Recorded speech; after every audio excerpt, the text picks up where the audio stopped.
Oke, jadi di series kita kali ini What Happens on Earth, kita akan bahas satu fenomena yang cukup umum di kehidupan kita. Nah, jadi fenomenanya apa? Ini ya. Rupiah naik. Yap. Kita mau lihat kenapa sih rupiah bisa naik. Ini yang menurut saya ada dua faktor. Yang pertama adalah faktor dari kesalahan domestik. Yang kedua ini yang sangat penting yaitu geopolitik AS versus Iran. Yap. Ya, geopolitik AS versus Iran ini jadi kunci kenapa rupiah bisa naik. Tapi ini kita mau apa bredel kenapa sih geopolitik AS versus Iran ini jadi satu kunci rupiah bisa naik. Jadi perang AS versus Iran menurut Trump sendiri dia bilang bahwa perangnya ini bakal no time frame. No time frame itu nggak ada batasan waktu. Jadi ini kemungkinan bakal lama nih. Hasilnya adalah yang kita ketahui harga minyak dunia naik. Yap, harga minyak dunia naik. Kita tahu bahwa Indonesia bukan negara pengekspor minyak, tapi negara pengimpor minyak. Maka kemungkinan ini bukan kemungkinan. Ini pasti bahwa Indonesia bakal tercekik lah gara-gara harga minyak naik. Dan ada tiga negara yang bakal dapetin keuntungan dari kenaikan harga minyak. Yang pertama adalah AS tentunya, lalu Rusia, lalu Saudi Arabia.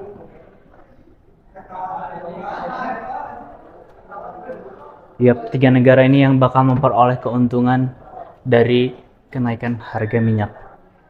Tapi bukan cuma ini doang yang bakal bikin rupiah naik. Ada satu lagi yaitu kebijakan The Fed. Nah, kita sebagai para investor retail dan sebagainya kita tahu bahwa kebijakan The Fed ini bakal sangat-sangat mempengaruhi kondisi market. Yep.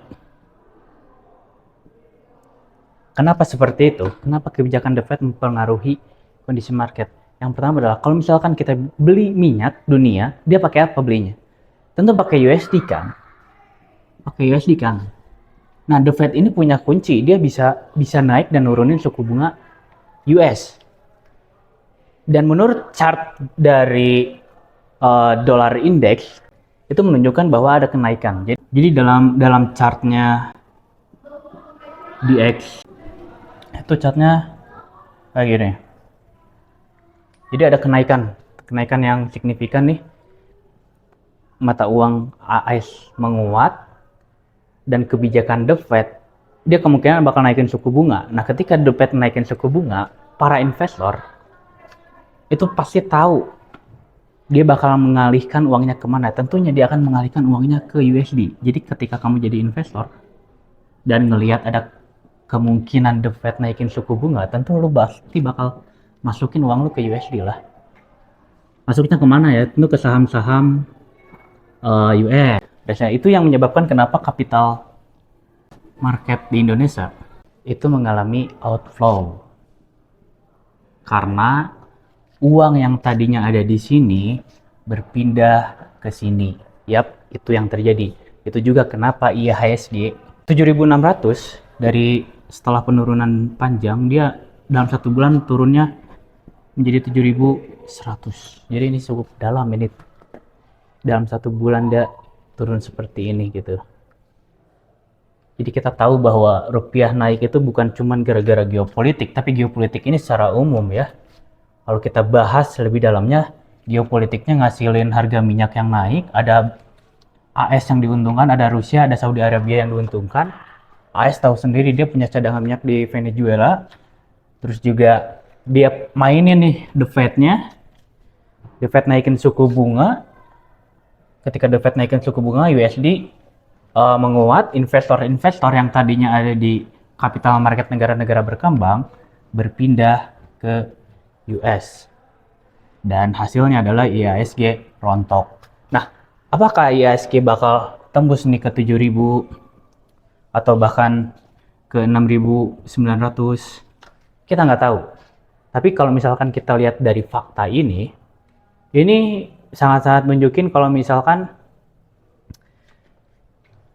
kita perlu uang asing yang masuk kembali ke Indonesia, dan tentunya itu tidak mudah karena rupiahnya juga naik. Dia investor-investor pasti bakal nyimpen uangnya di safe havens di USD.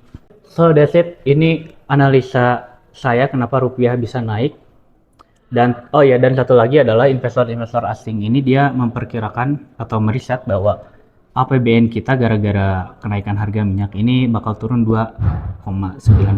Nah ini bikin mereka takut nyimpen uangnya di rupiah, jadi pindahin aja deh ke USD ya, kayak gitu. Investor saham, kita tahu bahwa bakal kemana arah IHSG hari Senin nanti ya. Kalau misalkan dunianya masih kayak gini ya. Oke-nya adalah negara kita ini negara yang cukup tangguh ya. Kita sudah melewati krisis 98, 2008, dan terakhir di COVID, dan tetap aman-aman aja gitu. Setelah melihat kenaikan rupiah dan juga hal yang terjadi di dunia kali ini. Segitu aja dari gue. And see you in What Happens on Earth episode 2. Yep. Thank you.